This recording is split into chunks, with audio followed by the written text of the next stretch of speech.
Hello everyone, I just wanted to make this short video as a way to introduce myself to prospective students and also what our first lesson will look like and what you'll need if you are considering taking up guitar tuition. So my name is Jonathan Altman. I've been teaching guitar for about 17 years. I studied at the Elder Conservatorium of Music.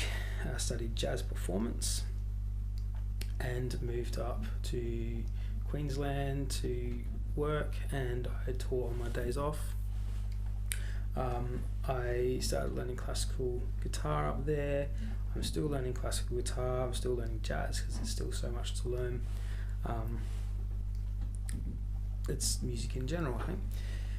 Then now I'm back in South Australia and teaching here again, which is great because I just get to share my experience and my knowledge gained through study with other people, which is fantastic. So if you haven't already checked it out, have a look at Brandon Acker's channel. He's a guitarist. I think he considers himself a classical guitarist, but I am not overly fond on placing people in genre categories because it's very restrictive, and also restrictive to the genre too. It means for it to go into another genre, it needs another name. So I'm just going to say guitarist. He's very good. But he's got a video on posture and left and right hand technique, so please go head up with the link in the description, check out his video and come back and finish this one. Cool. Alright, so most of the questions that I get asked, the first two questions is usually what type of guitar. That's the first one, and then what brand. So I'm just going to go through a couple. There's plenty of videos on YouTube about different types. This guitar is a very special guitar, handmade by a luthier. A luthier is someone who makes string instruments, by name Richard Morgan. And so this is a very special guitar, and it's lovely to play. But as far as beginning instruments go, Valencia is usually pretty good for classical guitars. They're cheap, they're durable, and they sound pretty good considering the price. So you can usually expect the real cheap ones are about $70. I'd probably go the model up just because of those cheaper models. I've seen the dovetail joint, not dovetail on those, the dowling joint, which is usually between the heel and the body, fail, and that's only when the instrument gets hot and there's humidity changes. So instruments in general are sensitive to these changes, and we do have to look after them and avoid dropping your guitar. If you're going to have a guitar out of its case, maybe get a guitar stand and not just lean it up against the wall, because if it falls and the headstock, which is this one here, hits the ground, then there's a fair chance that it will pop that. If it's a cheaper guitar, or even if it's an expensive guitar, it still can happen. So Valencia is quite good.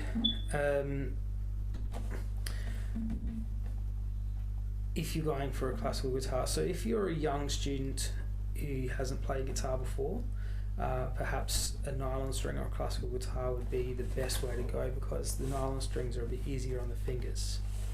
There's also more spacing between the strings, good for getting your fingers in and getting things right, especially when you're still learning the muscle memory side of it. As for acoustic guitars, if you like the acoustic guitar sound, you can still go acoustic guitar. Just keep in mind that if you haven't got calluses on the end of your fingers, the first couple of weeks is going to be a little bit painful. You can dip your fingertips in methylated spirits. Just stay away from naked flames for obvious reasons. What that does is dries the skin out on the fingertips and hardens it, so that there's less pain when you start playing, especially if you're playing so much that you get blisters. That's probably a good indication you should stop and have a rest. If you're considering buying an electric guitar because you like the sounds you can get from it or what you can produce, or that's sort of the area you want to go in, perhaps consider buying an amplifier as well, please, because it's, especially lesson time, it becomes very hard to hear, especially if I've got an acoustic guitar or my classical guitar. It makes it hard to hear. So that's guitars. Chairs. So if you've looked at that video by Brandon Acker, please consider your chair. If you should be able to sit with your feet flat on the floor and your thighs will be parallel to the floor, and that's generally pretty good. For children, usually that means a lower chair. Another thing is a strap, or with this guitar I use a footstool, and that just props my leg up and allows me to bring the guitar up. There are postural issues with them. They're not without flaw, but for a quick practice session or wherever, they're fine. Short performance, they're fine. It just means that if I get stiff, I should get up and walk around. I usually use an ergo play on my classical guitar, but because of the design of this guitar, it doesn't really allow for it. But that's fine. Cool. So it's something that gets overlooked a lot when it comes to starting guitar lessons is a music stand. So you don't need a super flash expensive one. You can pick up a pretty cheap one for, I don't know, $13 or something. I've seen them from Kmart before, actually.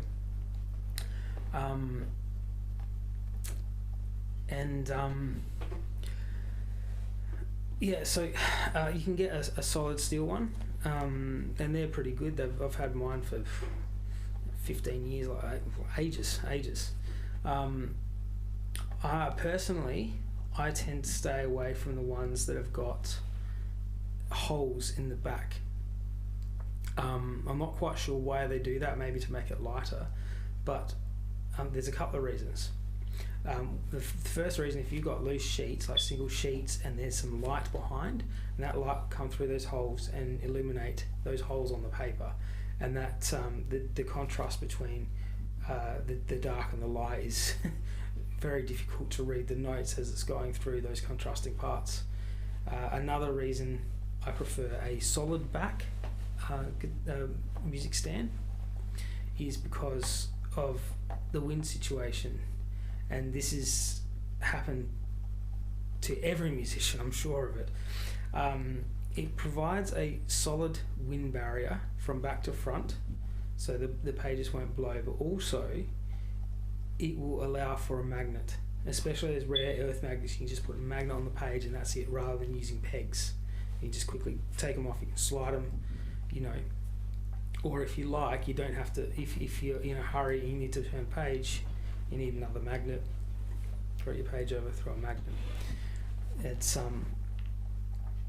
It's pretty good. Mine's lasted a long time. But in saying that, if you don't want to, if you're just starting out and hurry or don't want to spend a lot of money, recipe book stands also make pretty good music stands. You just need a table that's kind of the right height, and that's usually good.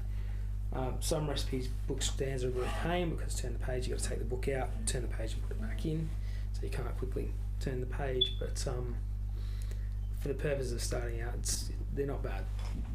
And they're certainly, if you don't have anything, they're certainly easy enough to knock up the old recipe book stand. Just going back to guitars, brands. So I've spoken about Valencia. Yamaha is also another good brand. So Yamaha have got good guitars in the classical range, in the acoustic range, and also in the electric range. They're just a really good go-to brand. I'm not endorsed by Yamaha at all. I wish I was. If you are from Yamaha, please consider endorsing my channel or at least like and subscribe. That would be very nice. But yes, Yamaha, and a few years ago they came out with Revstar, which is an electric guitar, and they've got an electric guitar in every price range. So they've got the Pacifica, which is pretty good. They've got the Revstar. They've got their acoustics. The C40 classical is quite good, especially if you can get hold of an old one. Some of those old ones sound really, really nice. There's another brand, and it's fairly new, considering the length of time these other brands have been around. It's Artist Guitars. Now their strings, they're really cheap. They're about $8 a packet. Great for keeping spares in case you just snap one and you don't want to open your brand new pack of Martinez, or if you don't mind the tone differences between the strings. But don't expect a lot from those strings. Don't expect massive projection. This tuning's pretty stable, but don't expect them to sound like $1 million string, or even a $30 packet strings. Their instruments, they're not bad. They don't sound bad. They certainly need some setup work. Usually, sometimes you get lucky and they're fine.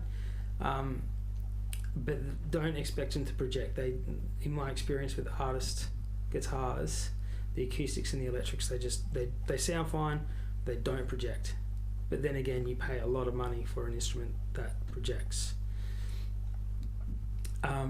They've also got electric guitar range. I don't think too badly of those. They're alright. Ashton's another brand that's been around for a while, and I've seen poor quality instruments that they've made, and I've seen good quality instruments that they've made. I think they ask a bit much in price wise for what they put out. You can get usually something high quality for the same price, or something as good for a lower price as Ashton. Some people refer to the brand as Trashton. I'm not for or against. Just I don't know enough about the brand to come to a decisive conclusion on that, but it's I think price wise for quality, you maybe consider something else. If you like it, then fine, go for it. They're not terrible. They're not terrible instruments. They don't produce terrible products, but they are a bit pricey for what they are. Just in my experience, that's all. So going back to artists, they're pretty much just putting out, reasonable instruments at an affordable price. So if that's what you're after, go for it. They're not going to sound bad. There's always stuff you can do to tweak them if you're getting fret buzz and things like that. That's instruments in general. But they're affordable. That's the main thing. Okay, books. So this is where I tend to spend most of my time on these videos, is talking about the books that I teach from. So we'll start with theory. So I try and follow an AMEB curriculum with theory. It means that you can go and do an AMEB exam at the end of it if you like. The benefit of that is that you have a certificate at the end of it. The exams are pricey. Last one I looked was about $80. You can do it online, which is fantastic. They do have a separate oral component though, whereas ABRSM, I've supervised one of their exams. Their oral component is in the practical. I think that's right. But AMEB seem to have a separate thing for oral, but certainly a theory is worth looking at. The benefit of having certification is that if you plan on teaching music later on, then having that certification is a way of showing your qualification. So if you don't plan on going to university and studying a diploma, Cert 4 or bachelor degree, or thereafter, then that is a way that you can say, hey, I've been assessed on this. Similarly, if you enter music competitions and get judged by somebody who is a professional with music, or they're an academic, and they've given you comments and things like that, then that's also something that you could use to build credibility as a music teacher. So the two books, so for younger students is the Blitz series by Samantha Coates. So How to Blitz Grade 1 Theory would be where I start. Usually start students about 8 years old. There are some exceptions, but that's usually a pretty good age, and I think that's, as far as I'm aware, the Department for Education's, certainly the South Australian Department for Education's recommendation as well. So if you have a student you're not quite sure whether they are going to pick up music or what they're going to do, then Blitz Books also has a Blitz for Beginners book, which it has a lot of colouring and things like that, and introduces the student to music. For older students, there's a composer by the name of Dulcie Holland. She has a book called Master Your Theory, which is a bit of an old favourite. So go ahead and look at Master Your Theory Grade 1. It's a yellow book, and I think it's around $20 usually on most sites, and the How to Blitz Grade 1 Theory is about $21, $22. And you can get that straight from the Blitz book site as well, which is an Australian website. Samantha Coates is an Australian music author. So going on to method books. So I'll teach from a few. Whether you're classical, going the classical route, or you're going contemporary, then I still borrow a bit from classical, and certainly from AMUB classical guitar curriculum, because it's good for your technique. It's good for some of the exercises as well. If you go down the classical route, there's AMUB sight reading, which goes all the way up to grade 8. There is AMUB technical work, which also goes up to grade 8. There is the grade 1, grade 2 books. I teach from series 2 rather than series 1, and of course I keep a manual syllabus as well, to see what they consider as exam pieces. But that's for the exam side of it. If you're just learning for yourself, then that's not so important. So yeah, those books, if you're I had a look at the series 2. I think they're $26 each, something around that mark.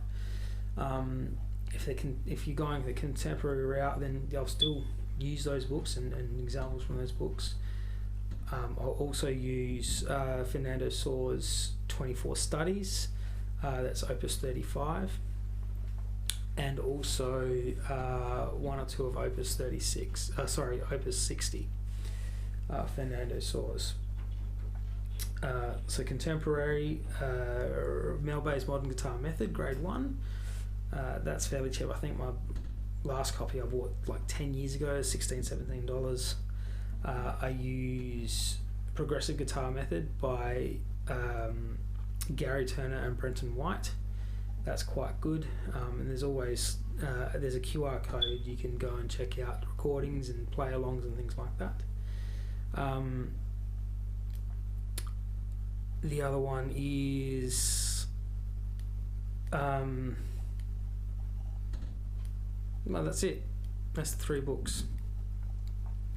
That's it. Yeah, those 3. Yep. Okay, the other thing I haven't spoken about is a metronome. So I don't have mine here. I thought I did. Oh no, here it is. So you can download these for free from the Apple Store or Google Play. They're free. Simple Metronome is a really good one. Just type in Simple Metronome, up it comes. It's free. I've got Time Guru, which is about $3. I've got this one for a very specific reason. I didn't go with a free one. That's all the metronome does, just keeps you in time. And so yeah, it's important to have one. You can go for a solid state one. They're about $5 or $10. You can get them from eBay. They take batteries. Some come with batteries, some don't. They're good, particularly if, and this is something that parents don't consider, if they download the app, they lose their phone for half hour or an hour while their child's practicing, and that's it's pretty funny. They just don't consider it's like free. Yeah, great. Oh, unless of course the student has their own tablet or own device, and that's a different story. Another question that I get sometimes is, do I need a tuner? Well, we learn to tune by ear anyway. We should always know how to tune the instrument by ear, but unless you've got perfect pitch, which I certainly do not, I try, but I'm usually probably a semitone out, just thereabout, or a quarter tone out, on my good days. So you need a reference tone. There's heaps on YouTube. There's heaps of YouTube videos on how to tune a guitar. But you need a reference tone that can come from a tuning fork, that could come from a harmonica, it could come from a keyboard or a piano, it could come from another guitar, it could come from YouTube as a tuning reference, or you can buy a tuner. If you decide to go for a solid state metronome, then a lot of those come with tuners inbuilt as well. Otherwise, there are plenty of guitar tuner apps on your phone, on Google Play or the Apple Store, and so that's fine. So even if you just use it to tune one string and you tune the rest by ear, that's something that if you consider tuition with me, then that's something we look at usually in the third lesson. So I think that's about it. This is by far the shortest video. It's great. I plan on doing more recordings on my YouTube channel. It certainly need to do more jazz on there. It's just a bit of random bits and pieces at the moment, and certainly planning on doing more talking on there because of the first video where I'm talking. So yeah, I hope that helps. Contact me for pricing. I'm pretty cheap. I mean that in the best way. I like to as for location, unless it's an online thing, which I offer a discount for online lessons because I want to increase my online presence, I usually go through Brave. So I was going through Zoom for a while, but I found Brave is a bit more secure, like connection's a bit more secure, and so you can do that through the Brave browser. And you can also have more than one person. So if you want to do a group lesson, that's another way you can go too. As for location, if I'm teaching you face to face, I prefer to go to the student's house simply because that is where they practice, that is their area, and so I want them to feel comfortable where they are practicing, and so I am bringing the lesson to them and to their environment rather than them coming here. It also means they're set up for an immediate practice session if they want to keep things fresh in their mind. Another thing to consider as well is an exercise book to write something of a practice journal, even if you're just putting down what you worked on, how long for, that sort of thing, on what dates. And I'll bring one anyway. And even if it's just to write what your homework is, theory, homework, and practice. But certainly do appreciate keeping a journal. It's also something for you to refer back to further on down the track and look at your own progress and how you've progressed, and your practice habits is also a very good one as well. So I hope that helps. If you have any questions, please put in the comments. Then I'll get back to them. Hope to see you in your future. Thank you very much for watching. Please like and subscribe.